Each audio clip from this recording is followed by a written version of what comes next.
Hello there, I'm Ludwig and this is Data Platform Microlearning. Now at this stage, I hope that you are subscribed to the Data Platform Microlearning and you know me already, because the moment you ask the question, I deliver the answer. You may remember the previous the video in here when I went through Reddit after I posted one of those videos on the SQL Server subreddit, and someone, the Vodak, asked for the lag or lead functions being explained, and then just after that I got the recommendation that by Anne Gratias that the first value and last value functions should also be covered in this series. So again, since you ask and I deliver, here we go. This is Window Functions part number 4. Now, in order for us to start working in the 10-minute a day manner, I'm going to assume that you went through the previous video in that series and you already know how to build a lead and lag functions, because this will be our starting point with a twist. All right.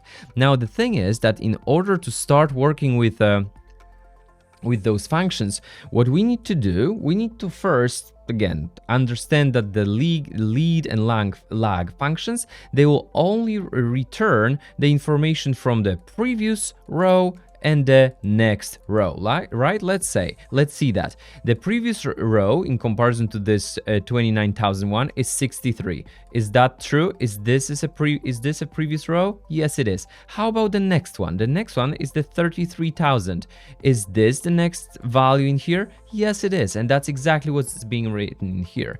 Now, what would happen if I just wanted to compare not one order to the other, because that's what we are doing in here. We're comparing this particular order to the previous one to the next one, but I wanted to go all across the board. I wanted to see how this particular order I'm looking at right now is doing in comparison to the very first one on my list and maybe the very last one on my list. So that's what I'm going to do. Instead of having just the lag and lead values, I want to have the first value and the last value on that list. This is what we'll be doing in here. But again, as I told you, there is a twist. So I'm going to just change the lag function first. First, I'll comment out the lead function, and I'm going to change the lag, so the previous one, to the first value. Boom. This function has the underscore in it, and then I'll just call it as first value. I'll alias it as a first value. Ta-da. And I'm going to run my query. Ta-da! You can see that this is exactly right. So since this is my first value, regardless at which order I'll be looking at, you can see that I can compare it with the first one. Now, obviously, you would use that for your reporting, for your graphs, to see what are the differences in here. We can calculate those differences. We can do a whole bunch of things that since we already know that right now.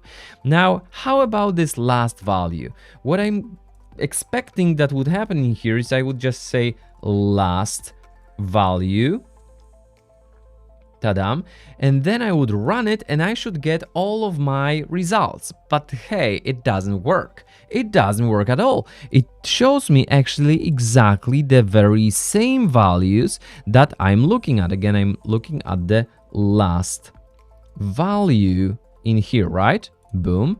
I'm going to run it again, so I'll have the proper name in the column. So here I see 63, 63, 29,000, 29,000, 33, 33. It doesn't work. Now, the thing is that if you are looking at this particular query, for the first value, we didn't use the part of that query that should be here in order to make sure that we are getting the proper information, because the complete information, complete syntax of the first value function is this. I want to see, again, SQL originally was called structured English query language. So what we're seeing in here is that I want to see the first value, which will sum the line total in the sum line total column, which will be windowed over the order ID column, and the range will be between the unbounded preceding and the current row. So again, if I'm looking at this information, I'm looking at the unbounded preceding rows, boom, and all the way I'm going all the way down to the current row, and that's exactly what the that's exactly what where this 713 is coming from for each and every one of them. Now, since this is a default behavior of those window functions, what will happen in here is that this is our exact syntax. So even though I didn't write it this way, this is what SQL Server understands. And again, these are my results, because what I'm looking at in here is that I want to see the last value between the unbounded preceding and the current row. What's the last value in this list that I just selected? Exactly this one. What's the last value in this list that I just selected? Exactly this one. This is why every single row that I'm seeing in here will always be exactly the one that this is the last on that list, all right? So what I need to do is I need to change that. I need to change this range. I need to say, hey, I don't want to see all of the unbounded preceding, right, and then the current row. I want to do that between the current row. I want to look at the data between the current row and the unbounded following. Right, so I'm basically looking the other way. I don't want to look for all of that data in here and on that list see on this list range between the current row, unbounded preceding and the current row, and boom, here it is. Unbounded preceding and the current row, boom, here it is. I want to look at the last value. So between the current row, starting from here all the way down, boom, I want to see 31 bucks, and that's what I want to see for every other part or window that I'll select in here. So range will be between the current row and unbounded following. Let's give it a try right now, and boom, this is exactly what I wanted to see.